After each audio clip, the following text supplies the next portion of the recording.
Dream World। एक समय की बात है, एक राजकुमार अपने महल के पास एक सुंदर तालाब में घूम रहा था।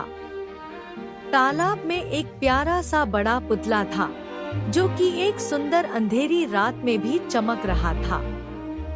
राजकुमार उस पुतले की ओर देख रहा था और तभी उसने देखा कि तालाब में एक छोटा सा अंधेरा सा रास्ता जा रहा है। क्यूरियोसिटी से प्रभावित होकर राजकुमार ने वहां जाने का फैसला किया और उस अंधेरे रास्ते पर चल दिया।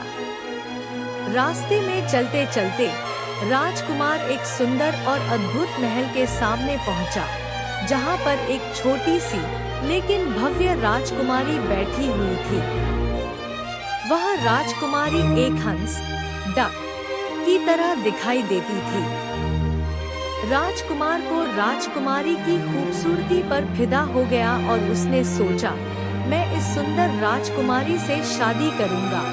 पर यह तो फेरी टेल है और कुछ भी आसान नहीं होता। फेरी टेल में राजकुमारी एक जादूगर की कलाओं से बनी हुई थी। उसकी माँ एक शक्तिशाली फेरी क्वीन थी और राजकुमारी भी उनके शक्तियों का वारिस थी। जादूगर ने एक श्राप दिया था कि राजकुमारी सिर्फ एक हंस डक के रूप में ही रह सकती है। राजकुमार को इस सच्चाई का पता चला जब वह राजकुमारी को अपने महल में लाने की कोशिश करता है। पर जब राजकुमारी महल के अंदर पहुंचती है, वह एक हंस बन जाती है। राजकुमार हैरान हो गया और उसने जादूगर को ढूंढने का फैसला किया। उसने कई मुश्किल से जादूगर को ढूंढा और उससे राजकुमारी को वापस इंसान बनाने के लिए प्रार्थना की। जादूगर ने उससे एक मुश्किल कष्ट दिया। वह एक सोने का हंस की पंख ले आए। राजकुमार राजकुमारी को बचाने के लिए वह कष्ट स्वीकार कर लेता है।